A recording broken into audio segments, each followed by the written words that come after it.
இயற்கையின் சக்தியாம் அன்னை பராசக்தியினுடைய பாதம் பணிந்து இன்றைய இந்த நற்பொழுதிலே இந்த பட்டிமன்ற நிகழ்விலே கலந்து கொண்டிருக்கின்ற நேயர்கள் அனைவருக்கும் இனிய வணக்கங்களை தெரிவித்துக் கொள்கிறேன்.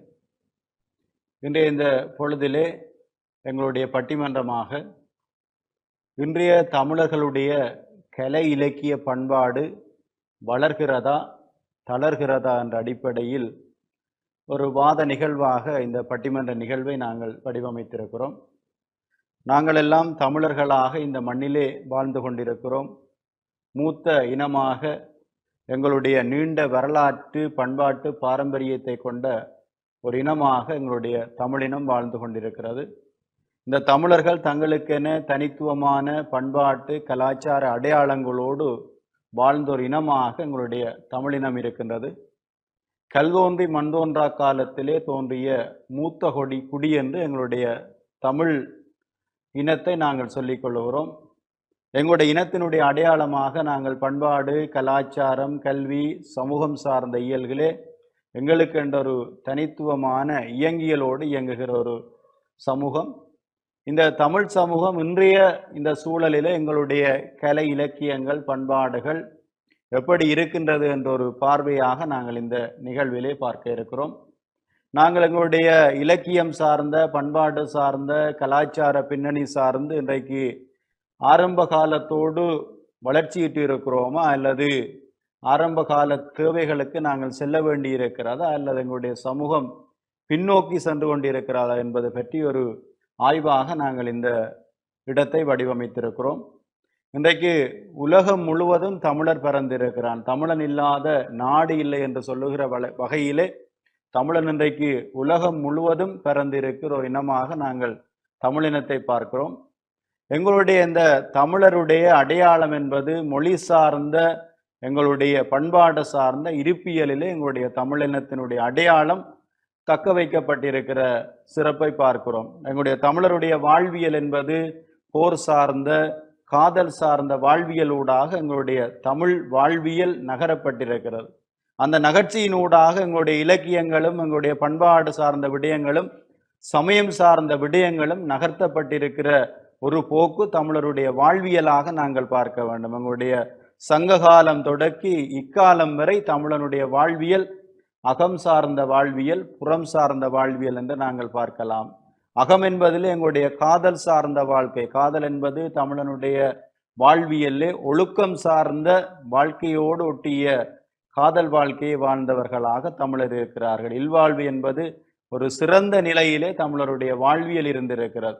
அந்த தமிழனுடைய வாழ்வியல் அடிப்படையில் அந்த இல்லறத்தை அடிப்படையாக கொண்டு அவனுக்கு ஒரு பண்பாட்டு அம்சங்களை பேணியிருக்கிறான். விருந்தோம்பல் சார்ந்த விடயம், நாங்கள் பெரியவர்களை மதிப்பதாக இருக்கலாம் அல்லது சமூகத்திலே எங்களுடைய இருப்பியல் சார்ந்த அனைத்தும் எங்களுடைய இல்லறத்தினூடாக குடும்ப நிலையினூடாக நகருகிற ஒரு போக்கு தமிழருடைய வாழ்வியல்ல இருந்திருக்கிறது. எங்களுடைய சமூகத்திலே நாங்கள் பெரியவர்கள், அந்த பெரியவர்களுடைய கட்டுக்கோப்போடு வழிநடத்தலோடு நாங்கள் எங்களுடைய பண்பாட்டு விழுமியங்களை நாங்கள் பேணி இருக்கிறோம். இந்த வகையில் எங்களுடைய தமிழருடைய இந்த வளர்ச்சி போக்கில் எங்களுக்கு ஒரு தனித்துவமான இலக்கிய பாரம்பரியங்கள் இருந்திருக்கிறது.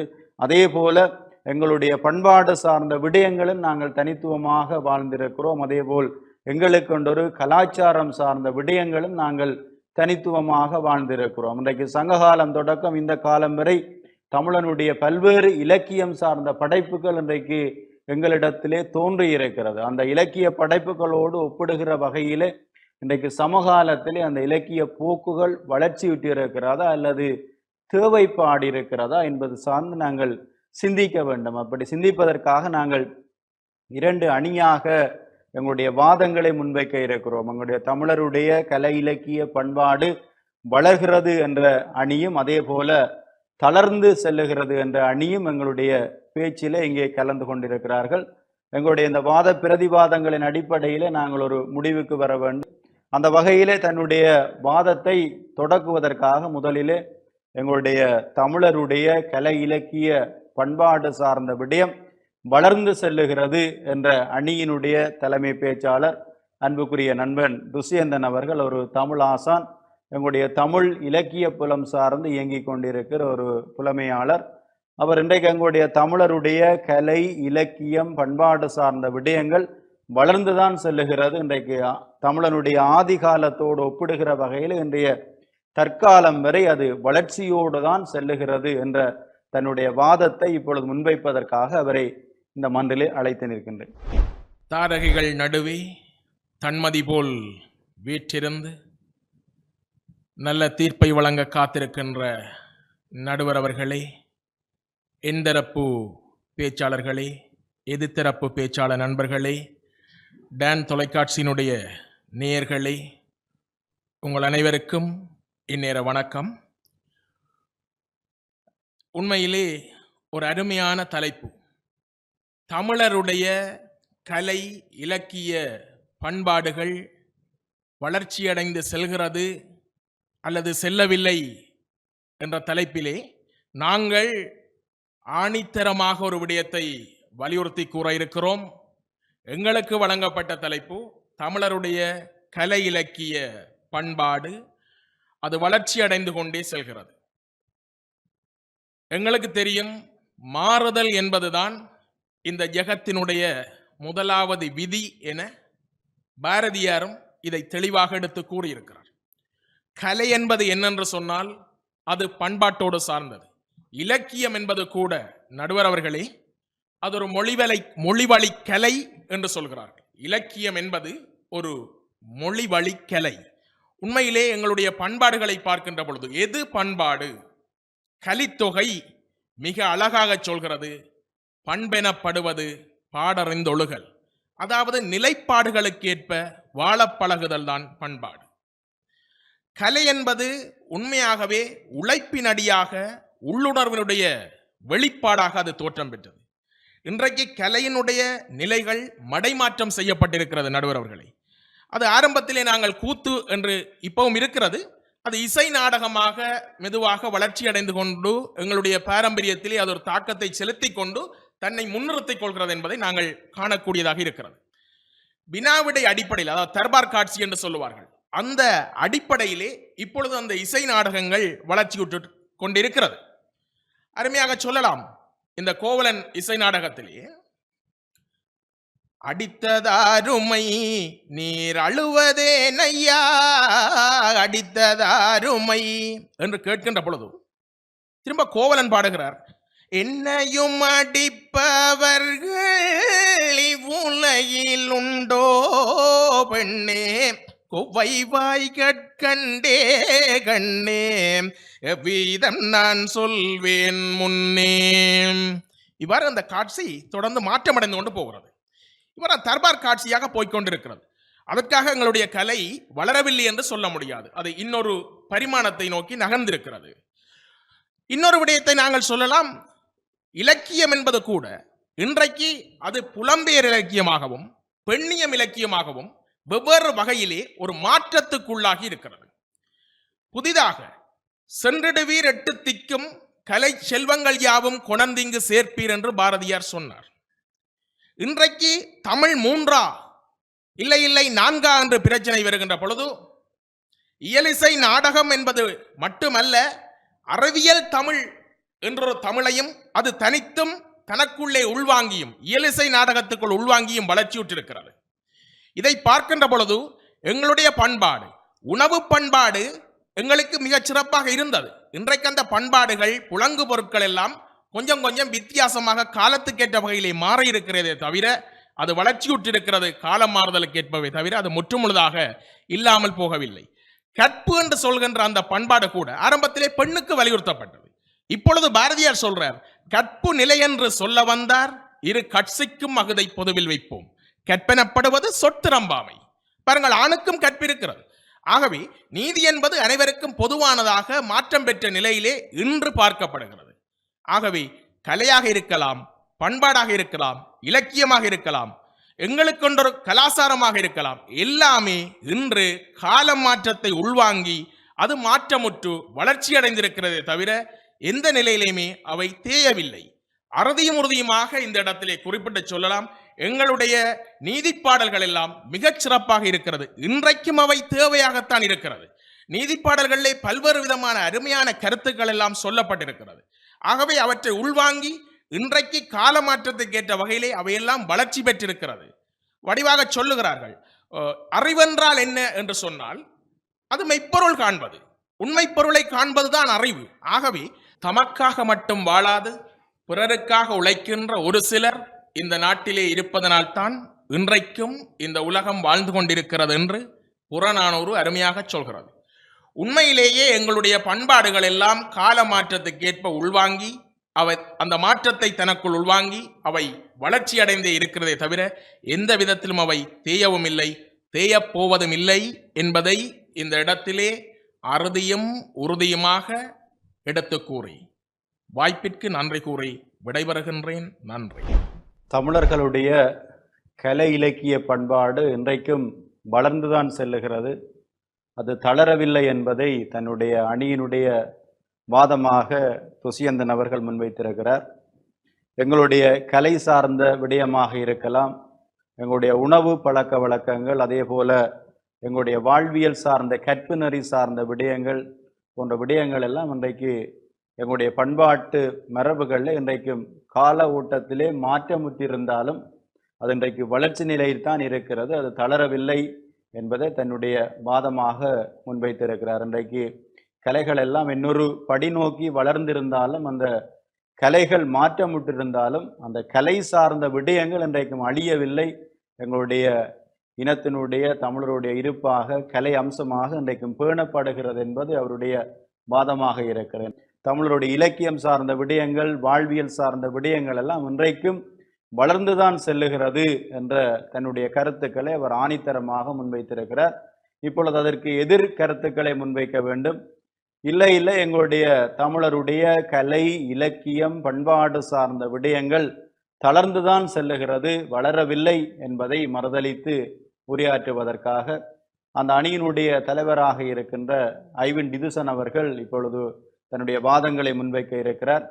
ஐவின் டிதுசன் அவர்கள் ஒரு இளம் பேச்சாளர், பல மேடைகளிலே களங்கண்டவர், தேசியம் வரையான பல வெற்றிகளை பெற்ற ஒரு பேச்சாளர். அவர் தன்னுடைய வாதமாக தமிழருடைய கலை இலக்கியம் பண்பாடு சார்ந்த விடயங்கள் தளர்கிறது என்ற கருத்துக்களை முன்வைப்பதற்காக இப்பொழுது அவரை மன்றுக்கு அழைக்கின்றோம். தடல் புடலாய் யுத்தங்கள் தமிழிலே வந்தாலும் கடல் கடந்து போகேன், என் கன்னித் தமிழ் மீது படையெடுப்பே நடந்தாலும் கைவிட மாட்டேன். அந்த வகையிலே தமிழெண்ணையை ஒரு கணம் சிந்தித்து, நடுவர் அவர்களே, என்தரப்புவாதிகளே, எதிர்த்தரப்புவாதிகளே, அன்பான டான் டிவி நேயர்களே, உங்கள் அனைவருக்கும் அடியவனின் சிரம் தாழ்ந்திய வந்தனங்கள். நடுவர் அவர்களே, இன்று எமக்கு கிடைத்திருக்கின்ற தலைப்பானது இன்றைய காலத்தில் தமிழர்களுடைய கலை இலக்கிய வளர்ச்சி பண்பாடுகள் என்பது தளர்வடைகிறது என்பது பற்றி நாங்கள் இன்றைய தினத்திலே வாதாட வந்திருக்கின்றோம். அந்த வகையிலே இன்று அருமையான தலைவர் கூறியிருந்தார், கோவலன் கண்ணகி நாடகத்தை கூறியிருந்தார். இன்று கோவலன் கண்ணகி நாடகத்தில் இன்றைய கால போக்கை கூறுகின்றேன். என்னம்மா நீ யாரம்மா என்று சொன்னா ஆ என்று கொட்டாவிதான் நடுவர்களே வாயாள போகும். இதுதான் இன்றைய காலத்தினுடைய சூழ்நிலை. கோவலன் கண்ணகி நாடகம் எல்லாம் இன்றைய காலத்தில் எடுபடாது. இதுதான் இன்று தமிழர்களுடைய தளர்ச்சியாக இருக்கின்றது என்பதை எதிரணி புரிந்து கொள்ள வேண்டும். உணவு பாரம்பரியங்கள் கூறினார்கள், அன்றைய காலத்தில் இருந்த உணவு இன்று என்ன இருக்கின்றது? இன்று பீட்சா, பீத்தே சா என்று சொல்லப்பட்ட பீட்சா, பர்கர், உங்களுடைய 32 பல்லையும் காட்டாமல் இந்த உணவை உண்ணவே முடியாது.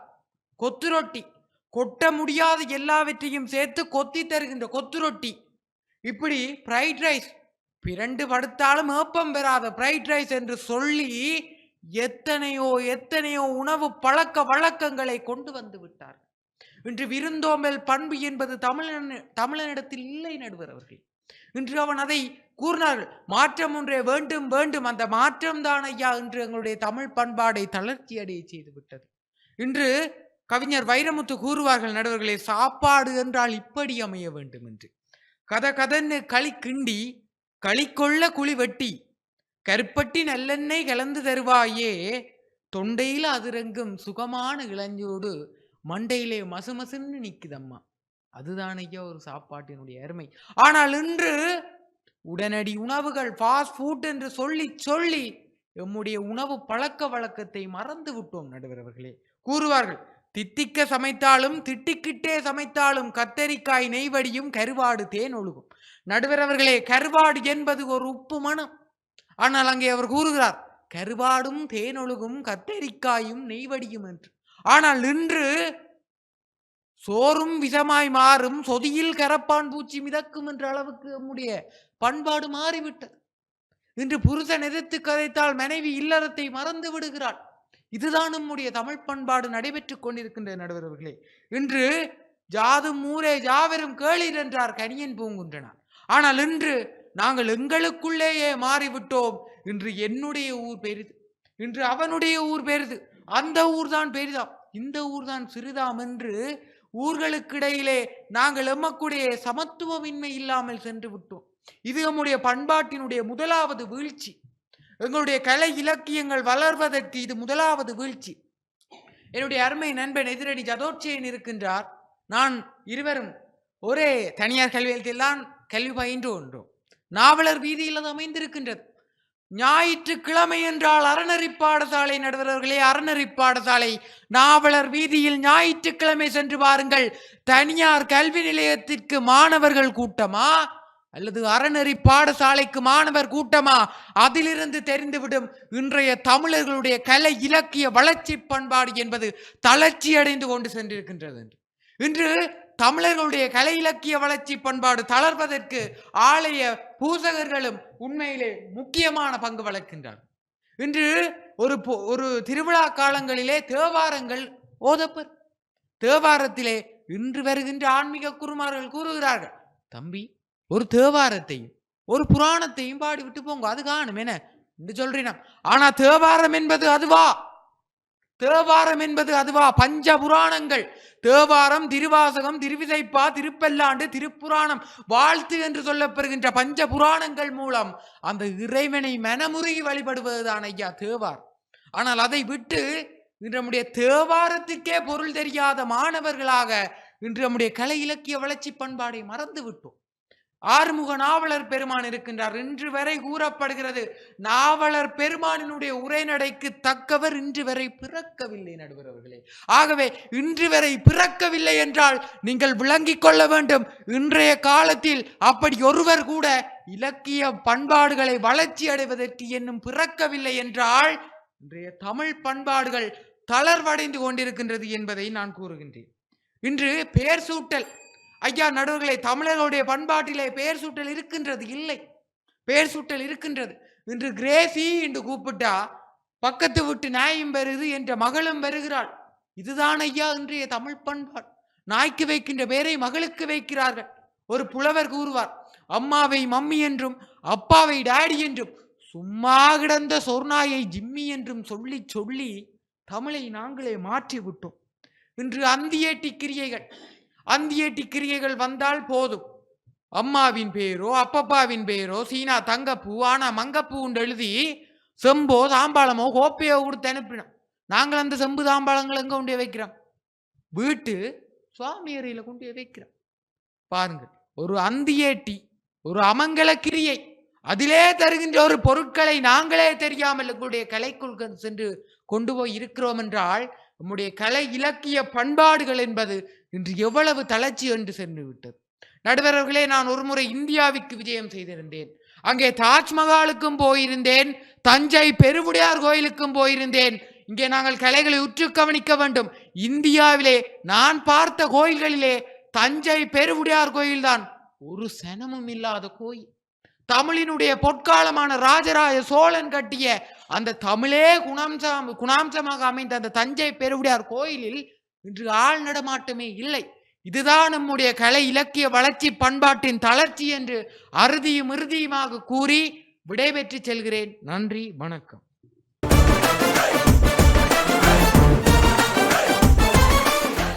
தமிழர்களுடைய கலை இலக்கிய பண்பாடு தளர்கிறது என்பதை அவர் உறுதியாக தன்னுடைய கருத்துக்களோடாக முன்வைத்திருக்கிறார். இன்றைக்கு எங்களுடைய வாழ்வியல் சார்ந்த விடயமாக இருக்கலாம், குடும்பம் சார்ந்த நிலையிலே இன்றைக்கு நாங்கள் தேய்ந்து கொண்டுதான் செல்லுகிறோம். தமிழர்களாக இல்லை என்பது அவருடைய வாதமாக இருக்கிறது. அதே போல இந்த அறநெறி பாடசாலை சார்ந்த விடயங்களை சொல்லியிருக்கிறார். ஞாயிற்றுக்கிழமையிலே தனியார் கல்வி நிலையங்களுக்கு அலைமோதுகிறார். இன்றைக்கு அது ஒரு நாகரிகமான ஒரு விடயமாக நாங்கள் பார்க்கிறோம். இன்றைக்கு எத்தனை டியூஷன் வகுப்பறைகளுக்கு ஏற்றி இறக்குகிறோமோ அவர்கள்தான் அந்த உயர்ந்த பெற்றோர்களாக இன்றைக்கு பார்க்கப்படுகிற ஒரு சமூக நிலைக்குள்ளும் நாங்கள் வாழ்ந்து கொண்டிருக்கிறோம். அதற்கு உள்ளே நாங்கள் இன்றைக்கு அறநெறி பாடசாலைகள் நடைபெறவில்லையா என்பதற்குரிய பதிலை இங்கே எதிர்த்தரப்பு அதற்குரிய பதில்களை முன்வைக்க வேண்டும். உணவு சார்ந்த விடயம், இன்றைக்கு உணவெல்லாம் நாங்கள் திடீர் உணவுகளைத்தான் உண்டு கொண்டிருக்கிறோம். திடீர் உணவுகளை தின்று திடீரென மரணித்து போகிற ஒரு சமூகமும் வாழ்ந்து கொண்டிருக்கு. இன்றைக்கு பலருக்கு ஹார்ட் அட்டாக் என்று சொல்ல மாரடைப்பு இருந்தவர் திடீரென்று மரணம் அடைகிறார். அந்த ஃபாஸ்ட் ஃபுட் துரித உணவுகளை சாப்பிட்டு விட்டு துரிதமாகவும் போய் சேருகிறோம். அதுவும் எங்களுடைய தமிழருடைய பண்பாடு சார்ந்த ஒரு மரபு அழிவாக சொல்லுகிறார். இன்றைக்கு பழைய உணவுகள் எங்கும் இல்லை என்பது அவருடைய ஒரு வாதமாக இருக்கிறது. இதற்கெல்லாம் இப்பொழுது பதில் சொல்ல வேண்டும். இல்லை இல்லை, தமிழருடைய கலை இலக்கியம் பண்பாடு சார்ந்த விடயம் இன்றும் வளர்ந்துதான் செல்லுகிறது, தளரவில்லை என்பதை இந்த சுஜீவன் போல் அவர்கள் இப்பொழுது அதற்கு மறுதளிப்பு வாதமாக சொல்ல இருக்கிறார். அவர் ஒரு மிகச்சிறந்த ஒரு பேச்சாளர், இளம் பேச்சாளர், பல மேடைகளிலே களங்கண்ட ஒரு பேச்சாளர், வெட்டி பேசுவதிலே தன்னுடைய கருத்துக்களை ஆணித்தரமாக முன்வைக்கக்கூடிய ஒருவர் இப்பொழுது தமிழருடைய கலை இலக்கியம் பண்பாடு சார்ந்த விடயம் இல்லை இல்லை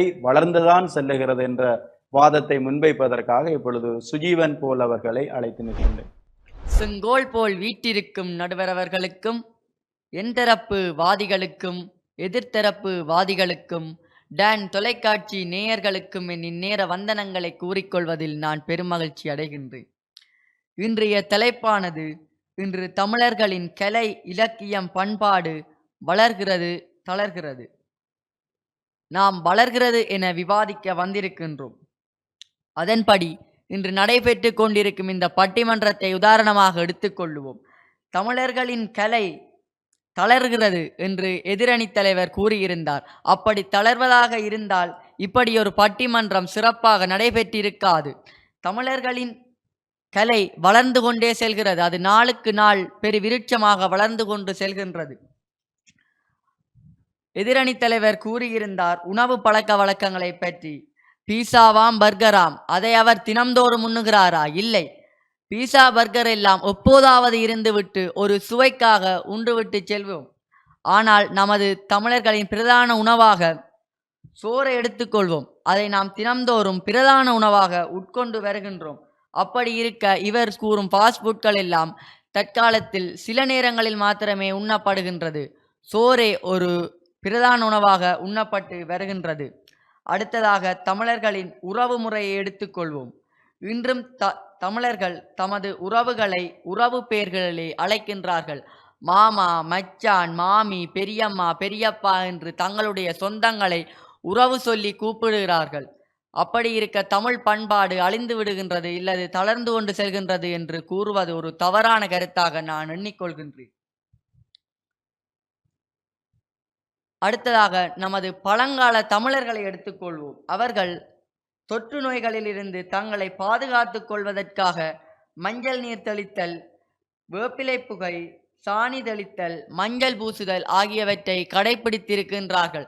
தற்பொழுது கூட கொரோனா காலத்தில் கூட நம் நாட்டில் மட்டுமல்லாது பிற நாடுகளிலும் இவற்றையே கையாண்டார்கள். இது நாம் அறிந்த ஒரு உண்மையாகும். தமிழர்களின் பண்பாட்டை பிற நாட்டவர்களும் தங்களுக்கு ஏற்படும் தொற்று நோயிலிருந்து பாதுகாத்துக் கொள்வதற்காக அதை மேற்கொண்டார்கள். அது ஒரு சிறந்த விடயமாக நாம் எடுத்துக்கொள்கிறோம். தமிழர்களின் இலக்கியங்கள் இன்றும் பல திரைப்படங்களாக எடுத்து மக்கள் மனதில் இடம் பிடித்திருக்கின்றது. ஒரு விழாவை எடுத்துக்கொள்வோமானால் அந்த விழாவில் கட்டாயம் ஒரு வரவேற்பு நடனம் இருக்கும்.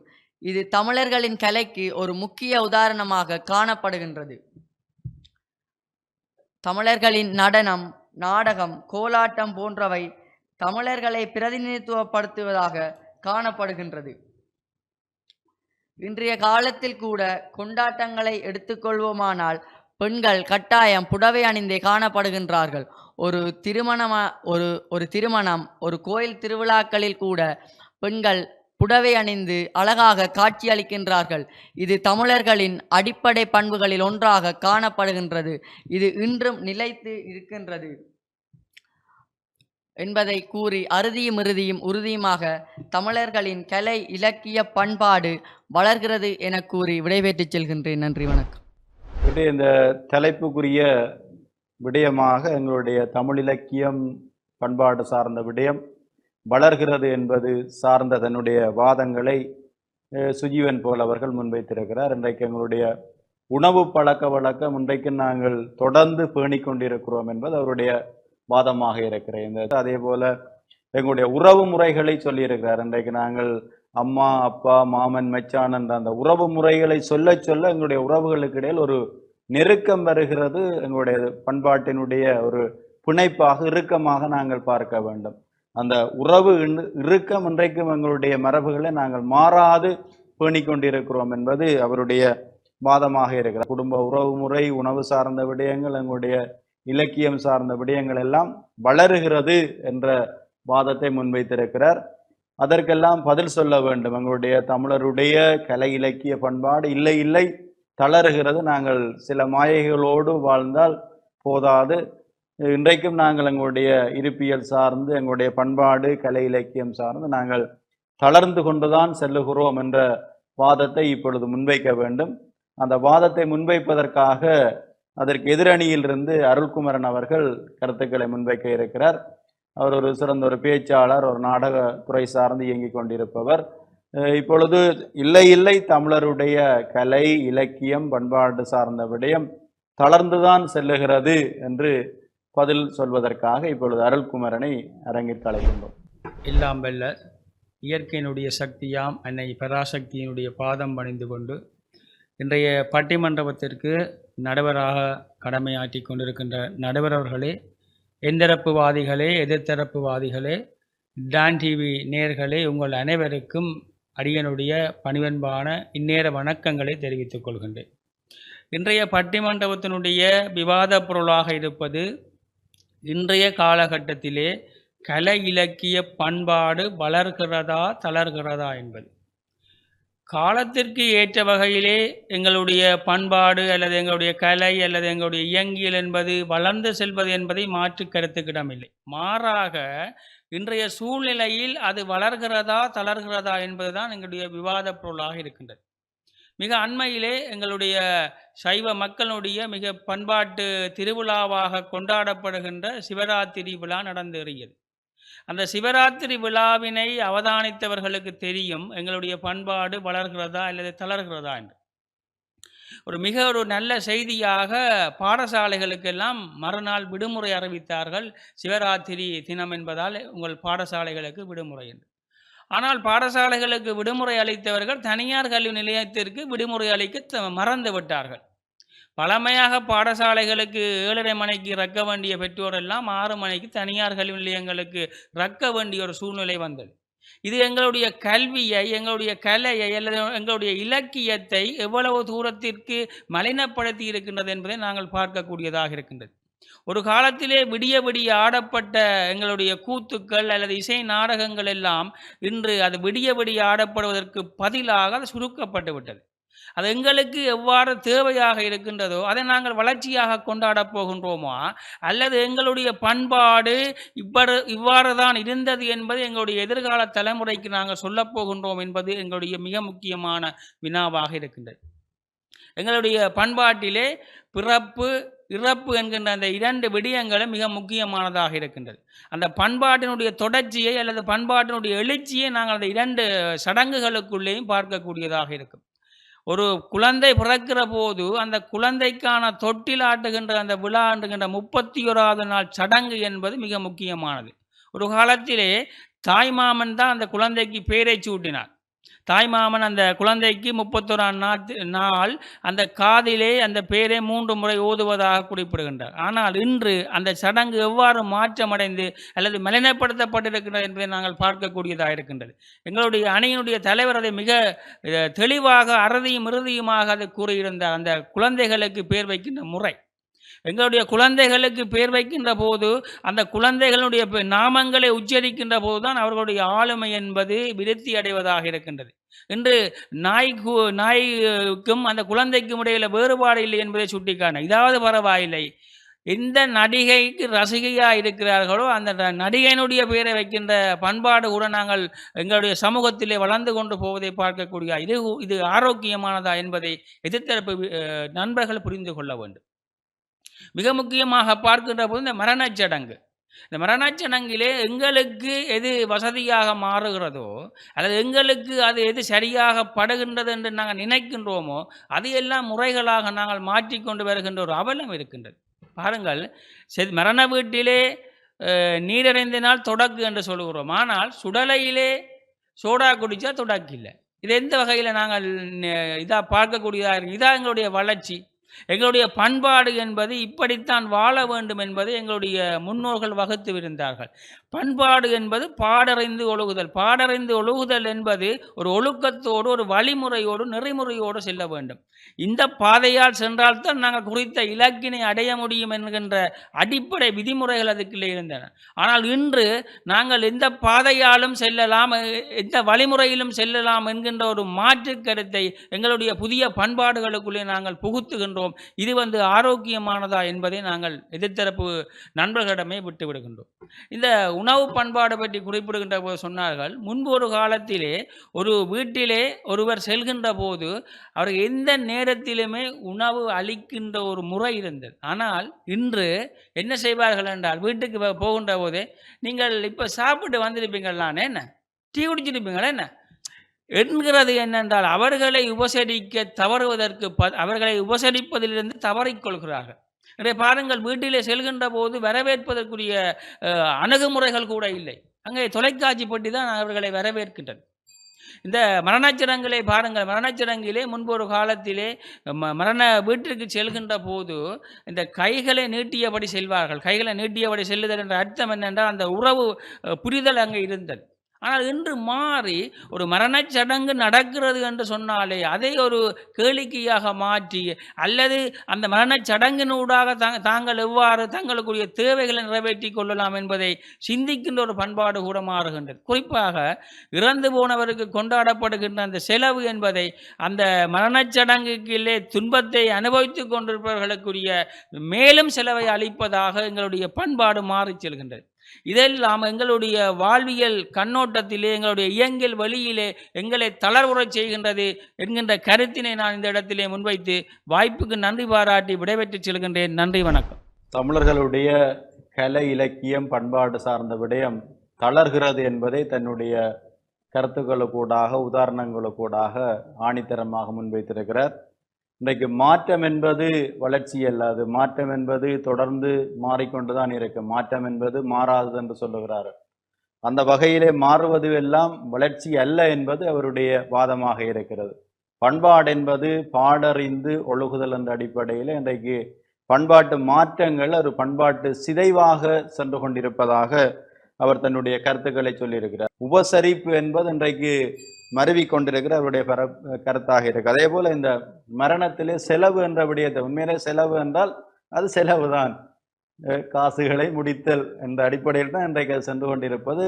இவையெல்லாம் எங்களுடைய தமிழருடைய பண்பாடு தளர்கிறது என்ற கருத்துக்களை முன்வைத்திருக்கிறார். இப்பொழுது அதற்கு மறுதளித்தாக கருத்துக்களை முன்வைக்க வேண்டும். ஜதோர்சகன் இப்பொழுது தயாராகி கொண்டிருக்கிறார். இல்லை இல்லை, தமிழருடைய கலை இலக்கியம் பண்பாடு வளர்கிறது என்ற அணிக்காக இப்பொழுது ஜதோர்சகன் அவர் ஒரு இளம் பேச்சாளர் இப்பொழுது தன்னுடைய கருத்துக்களை முன்வைப்பதற்காக அரங்கிற்கு அழைக்கின்றோம்.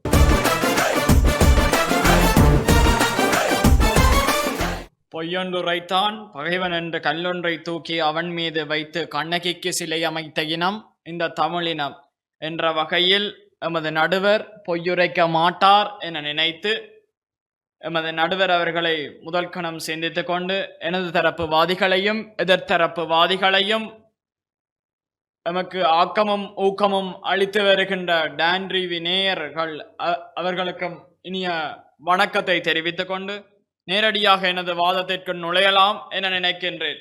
வளர்ச்சி என்பது என்ன? ஒரு இடத்தில் நிற்பதுதான் வளர்ச்சியா? அடுத்த கட்டங்களுக்கு செல்வதுதான் வளர்ச்சி? நடுவர்கள் அவர்களை நீங்கள் விளங்கிக் கொள்ள வேண்டும். நீங்கள் குறித்து கொள்ள வேண்டிய ஒரு பதிவாகவே இது காணப்படுகிறது. உலகிற்கு கலை பண்பாடுகளை கற்றுக் கொடுத்தவன் தமிழன்.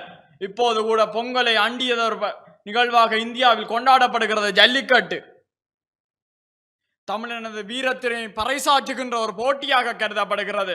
அது மட்டுமல்லாது மற்றவர்கள் தாய்மொழியைத்தான் பேசுகிறார்கள், ஆனால் தமிழன் மட்டும்தான் அந்த மொழிகளின் தாயை பேசிக் கொண்டிருக்கின்றார்.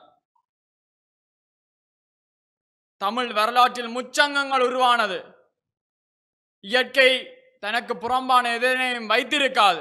முதலாவது சங்கம் கடற்கோளினால் அழியுண்டு போனது. இரண்டாவது சங்கம் கூட கடற்கோளினால் அழியுண்டு போனது. மூன்றாவது சங்கம் இந்த 21ஆம் நூற்றாண்டு வரை நிலைத்திருக்கின்றது என்றால் அடுத்த தலைமுறைக்கு அது கடத்தப்பட வேண்டும் என்பதில் தமிழ் உறுதியாக உள்ளது என்பதை நீங்கள் நினைவில் வைத்துக் கொள்ள வேண்டும். அது மட்டுமல்லாது விருந்தோம்பல் சரியில்லை, விருந்தோம்பல் சரியில்லை என்று எதிர்த்தரப்பு வாதிகள் கூறியிருந்தார்கள். எவ்வாறு இந்தியாவின் தலைநகர் டெல்லியில் ஈழத் தமிழர் ஒருவர் உணவகம் அளித்து இலவசமாக உணவு அளித்து வருகின்றார் என்பது இங்கு குறிப்பிடப்பட வேண்டிய ஒரு விடயமாக காணப்படுகிறது. அது மட்டுமல்லாது தினமும் அன்னதானம் அளிக்கின்ற 2 ஆலயங்கள் வடவால் இருக்கின்றன. நயினைதீவு நாகபூஷணி அம்மன் ஆலயம், செல்வச்சன்னதி ஆலயம் என்பன தினமும் அன்னதானம் அளித்து வருகின்றது ஒரு ஆலயங்களாக காணப்படுகிறது. விரைவுணவு விரைவுணவு என்றார்களே, யாதும் ஊரே யாவரும் கேளீர், எத்திசை செல்லினும் அத்திசை சோறு. அமெரிக்காவிலும் நெல் பயிரிடப்படுகிறது. தமிழன் சென்றபடியால் தான் நடக்கிறது. யாதும் ஊரே யாவரும் கேளீர், எத்திசை செல்லினும் அத்திசை சோறு என்பதற்கானதொரு ஆதாரமாக விளங்கி வைத்துக் கொள்ள வேண்டும். அது மட்டுமல்லாது இப்ப தமிழை எடுத்துச் செல்வதற்காக தலைவர்கள் பிறக்கவில்லை என்கிறார்கள். பிறந்து விட்டார்கள், அவர்களுக்கான வாய்ப்பை கொடுக்கவில்லை என்பதை எதிர்த்தரப்புவாதிகள் விளங்கிக் கொள்ள வேண்டும். என்னிடம் 100 இளைஞர்களை தாருங்கள் என்றார் விவேகானந்தர். நான் இந்தியாவையே மாற்றி காட்டுகிறேன் என்றார். 100 இளைஞர்கள் இருக்கிறார்கள், அதற்கான தகுதி வாய்ந்தது ஒரு தலைவன் இல்லை என்பதை இங்கு வருத்தமாக காணப்படுகிறது. அரசியல் குழப்பங்கள் மற்றும் பொருளாதார நெருக்கடிகள் காரணமாக தலைவர்கள் உருவாகுவதற்கான வழிவகைகள் இல்லாமலே செல்கின்றன. அதற்கான வாய்ப்புகளும் இங்கு இல்லாமலேயே செல்கின்றது. அதற்கான வாய்ப்புகளை எடுத்து செல்லும் ஒரு நிலையமாகவே இந்த டான் டிவி நிலையம் காணப்படுகிறது. அது மட்டுமல்லாது 2019 மற்றும் 2020ஆம் ஆண்டுகளில் உலகையை ஆட்டி படைத்தது ஒரு நோயாக காணப்பட்ட கொரோனாவிற்கு மருந்தெடுத்து சென்றவர்கள் கூட தமிழர்கள் தான். ஆங்கில மருத்துவம் எதை கண்டுபிடிக்கிறோம் என்பது முக்கியத்துவம் அல்ல, கண்டுபிடிப்பது நிலைத்திருக்க வேண்டும் என்பதே முக்கியமாக காணப்படுகிறது. வேப்பிலை, மஞ்சள் என்பன தமிழர்களுக்குரிய ஒரு சொந்தமான ஆரோக்கியமானது ஒரு மருந்தாக காணப்படுகிறது. அது மட்டுமல்லாது இவர் முதலாம் தரப்பு வாதியும் 2ஆம் தரப்பு வாதியின் அந்த உறவினர்கள் சரியில்லை என்றே கூறுவேன். வந்தவர்களை இருத்தி விருந்துணைப்பதே தமிழர்களுடைய பண்பாடு. அது எமது உறவினர்களுடைய எமது தரப்பு வாதிகளுடைய வந்த உணர்ச்சி உறவினர்களுடைய காணப்படுகின்றது. நீங்கள் ஒரு சில இடங்களில் பார்த்துவிட்டு எல்லா இடத்திலும் அவ்வாறு இருப்பதாக கூறிவிடாதீர்கள். இப்போதும் அனைவரும் விரும்பி செல்லும் இடமாக, வெளிநாடுக்கு விரும்பி செல்லும் இடமாக கனடா காணப்படுகிறது. கனடாவில் தமிழர் சந்தை அமைக்கப்படுகிறது. அமைக்கப்பட்ட தமிழர்களுடைய பாரம்பரிய உணவு பழக்க வழக்கங்கள், மருந்துகள் என்பன பிரசுரிக்கப்படுகின்றன. எவ்வாறு தமிழனுக்கானது ஒரு இடம் வெளிநாட்டில் கூட கிடைத்து விட்டது. அப்போது ராஜராஜ சோழன் ஆண்டான். சிங்களம் தொட்டு சீனம் வரையும், கங்கை தொட்டு கன்னியாகுமரி வரையும். ஆனால் இப்போது தமிழர்கள் இல்லாத நாடு ஒன்று சொல்லுங்கள் பார்க்கலாம். சொல்ல இயலாது. தமிழர்கள் அவ்வளவுக்கு வளர்ந்து விட்டார்கள். இடித்தவன் இடத்தில் ஆலயம் அமைத்தவர்கள் தமிழர்கள். எதை நினைத்து 1800ஆம் ஆண்டுகளில் ஆலயங்களை இடித்தார்களோ தெரியவில்லை. இடித்தவன் இடத்தில் ஆலயம் அமைத்து தேரோட்டியவர்கள் தமிழர்கள். இலங்கையில் இருந்து எத்தனை தேர்கள் ஏற்றுமதியாகின்றது. இங்கு குறிப்பிடப்பட வேண்டிய விடயமாக காணப்படுகிறது. நான் அண்மை காலத்தில் ஒரு சிற்ப ஆசாரியமிடம் சென்ற போது அவர் கூறியிருந்தார், தம்பி இப்ப 5 தேர் கனடாக்கு ஏற்றுமதியாக போகுது, முழு காசும் தந்துட்டாங்க தம்பி. தேர் ஓடி சும்மா இழுக்கிற இழுவேல தம்பி, தேர் ஓட போகுது. தமிழன் மரபு தம்பி. அது இலங்கையில மட்டுமோட இல்லை, இலங்கையில இந்தியால தமிழர்கள் இருக்கிற நாடு இல்லாத நாடு என் கூறும் அளவுக்கு தமிழர்களுடைய பண்பாடு செலுத்தி இருக்கிறது என்பதனை நடுவர்கள் குறித்து கொள்ள வேண்டும். பொய்யான தீர்ப்பை வழங்க மாட்டார் என எமது நடுவரை தெரிவித்துக் கொண்டு எனது உரையினை நிறைவு செய்யலாம் என நினைக்கின்றேன். அனைவருக்கும் நன்றி. ஜதோத்சயன் ஆரம்பமே ஒரு அமர்க்களமாக தன்னுடைய வாதத்தை தொடக்கி இருக்கிறார். நடுவரியை மிரட்டுகிற அளவு குறித்து கொள்ளுங்கள் என்று அடுக்கடுக்காக பல பாயிண்ட்ஸுகளை அவர் அள்ளி வீசியிருக்கிறார். தமிழனுடைய பண்பாடு சார்ந்தபடி இன்றைக்கு தளரவில்லை, அது உச்சம் தொட்டு இருக்கிறது என்பது அவருடைய வாதமாக இருக்கிறது. அதாவது முச்சங்கம் அமைத்து ஆண்டவன் தமிழன், அந்த முச்சங்கத்துக்கூடாக தமிழருடைய மரபு இன்றைக்கும் அது அன்று எப்படி இருந்ததோ அதே இது இன்றைக்கும் இருந்து கொண்டிருக்கிறது என்பது அவருடைய வாதமாக இருக்கிறது. யாதுமூரே யாவரும் கேளீர் என்ற அடிப்படையில் இன்றைக்கு தமிழன் இல்லாத நாடு இல்லை என்ற அடிப்படையில் இன்றைக்கு தமிழன் மூளை முடுக்கெல்லாம் பரவி இருக்கிறான். இன்றைக்கு தமிழனுடைய மூளையை சரியாக பலர் பயன்படுத்தி கொள்ளுகிறார். இன்றைக்கு இணையம் சார்ந்த செயற்பாடுகளில் கூட இன்றைக்கு அமெரிக்க நிறுவனங்களிலே தமிழர்கள் தான் முக்கிய பொறுப்புகளை வகித்து கொண்டிருக்கிறார்கள். அந்த தமிழனுடைய மூளை சார்ந்தபடி இன்றைக்கு சரியாக பயன்படுத்தப்படுறாது. தமிழன் இல்லாத நாடு இல்லை என்ற அடிப்படையில் இன்றைய தமிழன் எல்லா இடமும் பிறந்திருக்கிறான்.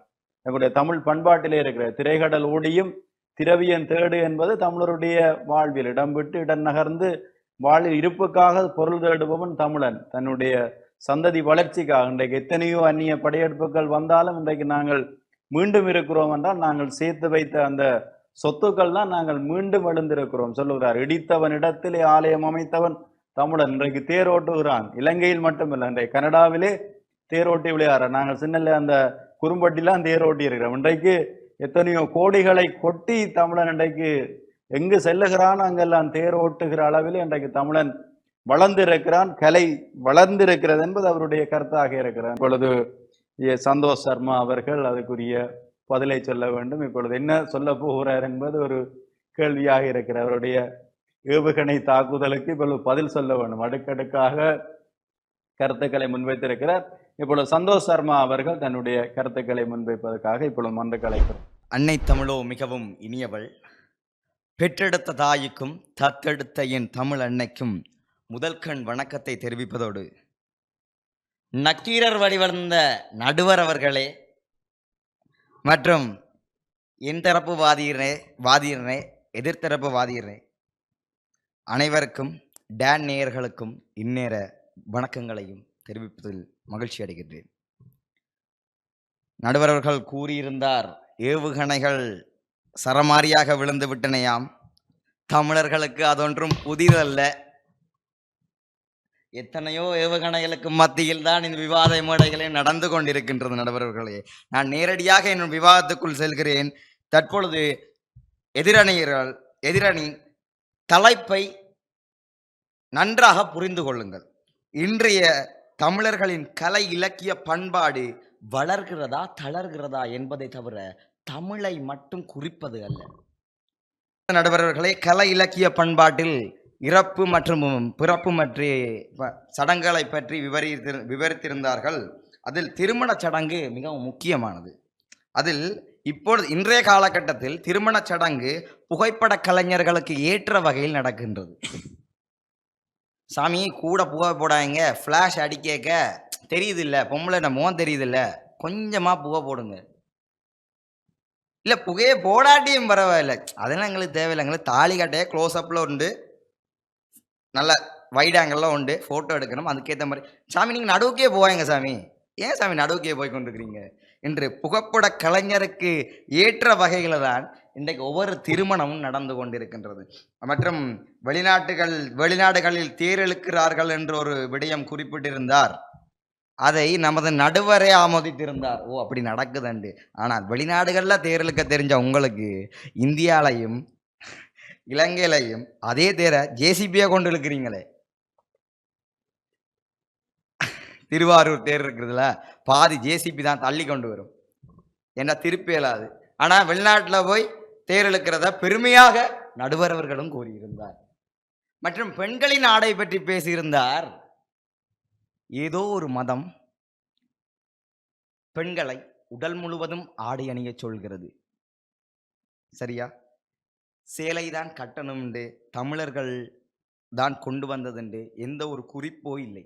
நாங்களாக உருவாக்கி கொண்டதை தவிர இத்தனை எந்த ஒரு ஆடை கலாச்சாரமும் பண்பாட்டு கலாச்சாரமும் மத இன ரீதியாகத்தான் கொண்டு வரப்பட்டதை தவிர எங்களுடைய பார்வையில் அவ்வளவு தப்பு இருக்கின்றது நடுவர்களே. மற்றும் மூன்றாவது தரப்பினர்களுக்கு நான் வருகிறேன். தமிழன் தாய்மொழியை மட்டுமே பேசுகின்றான் என்று கூறியிருந்தார். நமது இலங்கை நாட்டின் 2வது மொழி சிங்களம். எந்த தமிழனும் பேசவில்லை என்று கூறுங்கள். மற்றும் அறிமுகம் நெல்லை அறிமுகப்படுத்துகிறது என்று கூறியிருந்தார். முதலில் சிங்களவர்கள்தான் சாலி என்ற பதம், நெல் என்பதற்கு சாலி என்ற பதம் உருவாக்கப்பட்டது. மகாவம்சத்தில் குறிப்பிடப்பட்டது.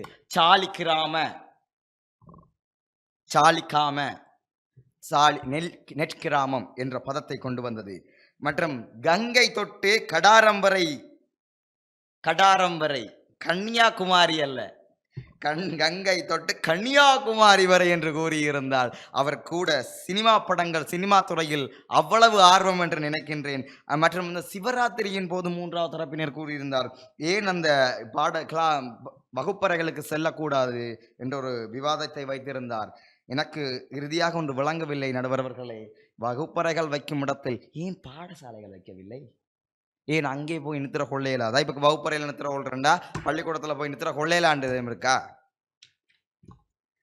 இறுதியாக கூறுகிறேன் நடுவர்களே, இன்றைய தமிழர்களின் இலக்கிய பண்பாடு இன்றும் தளர்ந்து கொண்டுதான் இருக்கின்றது, இன்னும் தளரத்தான் போகிறது. இறுதியாக கூறி உங்களிடமிருந்து விடைபெற்றுக் கொள்கிறேன். நன்றி. தமிழர்களுடைய கலை இலக்கியம் பண்பாடு தளர்கிறது என்பதை சந்தோஷ் சர்மா கருத்துக்களூடா முன்வைத்திருக்கிறார். பதில் கருத்துக்களை எல்லாம் சொல்லியிருக்கிறார். இன்றைக்கு எங்களுடைய பார்வையில் தான் இருக்கிறது. நாங்கள் பார்க்கிற பார்வையில் தான் வளர்ச்சியோ அல்லது தளர்ச்சியையோ நாங்கள் பார்க்க வேண்டும் என்பது அவருடைய கருத்தாக இருக்கிறது. திருமண நிகழ்வுகளை தீர்மானிப்பவர்கள் இந்த புகைப்பட கலைஞர்கள் தான். அவர்கள்லாம் இன்றைக்கு சாஸ்திர சம்பிரதாயங்களே சிலதை மாற்றி அமைக்கிற போக்கும் இருக்கிறது. இதற்கென்று சிலவளை நடத்துபவரை விட புகைப்பட கலைஞருக்கு நன்றாக தெரியும் அடுத்து என்ன நடக்க வேண்டும் என்று அவர் தான் சொல்லிக் கொடுப்பார். ஒரு நிறைய ஆள்கை போல அது நடந்து கொண்டிருக்கிறது. அதுவும் ஒரு தமிழருடைய பண்பாட்டினுடைய தளர்ச்சி போக்கு என்பது அவருடைய வாதமாக இருக்கிறது. அவர் உறுதியாக சொல்லுகிறார், தமிழருடைய பண்பாடு கலை இலக்கியம் வளரவில்லை. தனியே மொழியை மட்டும் நாங்கள் சொல்லக்கூடாது. தமிழனுடைய மொழி மட்டும் இயல்பல்ல, அதுக்குடைய கலை இருக்கிறது, பண்பாடு இருக்கிறது, கலாச்சாரம் சார்ந்த விடயம் இருக்கிறது. மொழி என்பது அடிப்படை என்பது அவருடைய கருத்தாக இருக்கிறது. இப்பொழுது 2 தரப்பினுடைய வாத பிரதிவாதங்கள் அடிப்படையில் நாங்கள் ஒரு முடிவுக்கு வர வேண்டும்.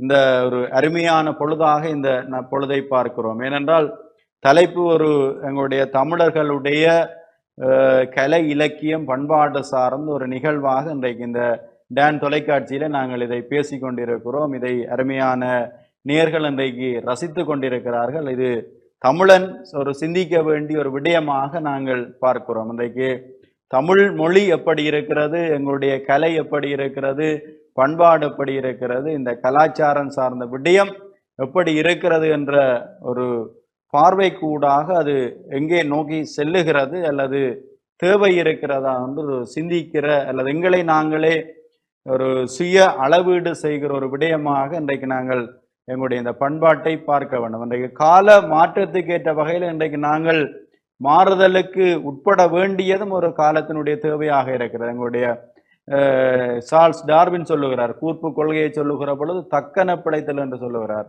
சூழ்நிலைக்கு ஏற்ப ஒருத்தர் மாற்றம் அடையவில்லை என்றால் அந்த இனம் அழிவடைந்த இனமாகவே கருதப்படும். இன்றைக்கு தமிழர் ஆரம்ப வாழ்வியல் இருந்த தமிழருடைய வாழ்க்கை இன்றைக்கு மாறி இருக்கிறது. அன்றைக்கு கல்வெட்டிலே வரலாற்றை பதித்தான், இன்றைக்கு இணையத்திலே பதித்திருக்கிறான். இன்றைக்கு தமிழன் இல்லாத நாடு இல்லை என்று சொல்லுகிறோம், ஆனால் தமிழனுக்கு நாடு இல்லை என்று. ஆனால் இன்றைக்கு இணையங்களிலே தமிழனுடைய பண்பாடுகள் பதிக்கப்பட்டிருக்கிறது. இந்த இணையத்திலே தமிழனுக்கு ஒரு நாடு இருக்கிறது. அந்த பண்பாடு கலை இலக்கியம் சார்ந்த ஒரு போக்கிலே இயங்கி கொண்டிருக்கிற போக்கு இது அந்த மாறுதல் என்று நாங்கள் பார்க்க வேண்டும். கால ஓட்ட மாற்றத்துக்கு ஏற்ப நாங்கள் இன்றைக்கு மாறிக்கொண்டிருக்கிறோம். ஆரம்ப காலத்தில் எடுத்தால் அனைத்தும் இலக்கியங்கள் வடிவிலே இருக்கிறது. அதை பிறகு நாவலர் பெருமான் உரைநடைக்கு கொண்டு வருகிறார். இன்றைக்கு உரைநடை இன்னொரு கட்டத்துக்கு போகிறது. இலகு மொழி சார்ந்த விடயங்கள் அல்லது எங்களுடைய பேச்சு சார்ந்த விடயங்களுக்குள்ளே சென்று கொண்டிருக்கிறது. வகையில் இன்றைக்கு எங்களுடைய மொழி சார்ந்த விடயங்களாக இருக்கலாம், இலக்கியம் சார்ந்த விடயங்கள், அதே போல பண்பாடு சார்ந்த விடயங்கள், எங்களுடைய கலாச்சாரம் சார்ந்த விடயங்கள் இன்றைக்கு கால மாற்ற ஓட்டத்துக்கு ஏற்ப தன்னை தகவமைத்து கொள்ள வேண்டிய இடத்திலே பிற விடயங்களையும் உள்வாங்குகிற பொழுது பார்வைக்கு எங்களுக்கு நாங்கள் தடம் மாறுகிறோம் என்று தெரிந்தாலும் இன்றைக்கு நாங்கள் தமிழர்களாக தமிழ் பண்பாட்டோடு இன்றைக்கும் இந்த அடையாளத்தோடு வாழுகிறோம் என்றால் அது நாங்கள் காலங்காலமாக கடத்தி இருக்கிறோம். இன்றைக்கு எத்தனையோ அந்நியர் ஆட்சிகள் நடந்திருக்கிறது, முச்சங்கங்கள் அழிந்திருக்கிறது. இன்றைக்கும் நாங்கள் தமிழர்களாக இந்த தமிழ் ஆடையோடு தமிழ் பண்பாட்டோடு தமிழ் கலாச்சாரத்தோடு வாழுகிறோம் என்றால் எங்களுடைய இந்த தமிழ் இலக்கியம் கலை பண்பாடு சார்ந்த விடயம் வளர்ச்சியுற்றது, கால மாற்றத்துக்கு ஏற்பது மாறுபட்டதனுடைய வளர்ச்சியின் விளைவாகத்தான் நாங்கள் இன்றைக்கு அடையாளத்தோடு வாழுகிறோம் என்ற அடிப்படையிலே இந்த இரண்டு வாதங்களுடைய கருத்து இன்றைக்கு இந்த நல்லதொரு பொழுதிலே நல்ல ஒரு தீர்ப்பாக சொல்ல வேண்டும். தமிழர்கள் சிந்திக்க வேண்டும். இன்றைக்கு நாங்கள் எங்களை சுயம் சார்ந்து தாழ்த்தி கொள்ளக்கூடாது. எங்களை நாங்கள் பெருமைப்படுத்த வேண்டும். எங்களை நாங்கள் அடையாளப்படுத்துவதன் ஊடாக நாங்கள் வளரலாம் என்ற அடிப்படையிலே இன்றைய இந்த பட்டிமன்றத்தினுடைய அருமையான பொழுதிலே நல்ல விடயங்களை பேசியிருக்கிறோம், நல்ல விடயங்களை சிந்தித்திருக்கிறோம். இந்த வகையில் இன்றைய பட்டிமன்றத்தினுடைய முடிவாக தமிழருடைய கலை இலக்கியம் பண்பாடு சார்ந்த விடயம் இன்றைக்கும் அது தளரவில்லை, வளர்ந்துதான் செல்லுகிறது. கால மாற்றத்துக்கு ஏற்ப சில மாறுதல்களை கண்டாலும் இன்றைக்கும் தமிழனாக தமிழ் அடையாளத்தோடு தமிழ் பெருமையோடு வாழ்ந்து கொண்டிருக்கிறான். இன்றைக்கு தமிழனுக்கு நாடு இல்லாவிட்டாலும் அல்ல தமிழனுக்கு தலைவன் இல்லாவிட்டாலும் நாங்கள் ஒவ்வொருவரும் எங்களை வளர்த்து எங்களுடைய அடையாளத்தோடு நாங்கள் வாழுகிறோம். எந்த இடர் வந்தாலும் தமிழினம் அழியாது, தமிழ் அழியாது. எந்த இயற்கை சீற்றமோ அல்ல இது வந்தாலும் யார் அழிக்க நினைத்தாலும் எங்களை அழிக்க முடியாது. இன்றைக்கும் தமிழருடைய கலை இலக்கியம் பண்பாடு சார்ந்த விடயம் வளர்கிறது என்ற அருமையான தீர்ப்பை வழங்கி இந்த பட்டிமன்றத்தை பார்த்து ரசித்து கொண்டிருந்த டான் தொலைக்காட்சி நேயர்கள் அனைவருக்கும் நன்றிகளையும் வாழ்த்துக்களையும் தெரிவித்துக் கொண்டு இந்த பொழுதை தந்த இறைவனுக்கு நன்றிகளை கூறி உங்களிடமிருந்து இந்த பட்டிமன்ற குழுவினுடைய சார்பாக விடைபெற்றுக் கொள்ளுகிறோம். நன்றி.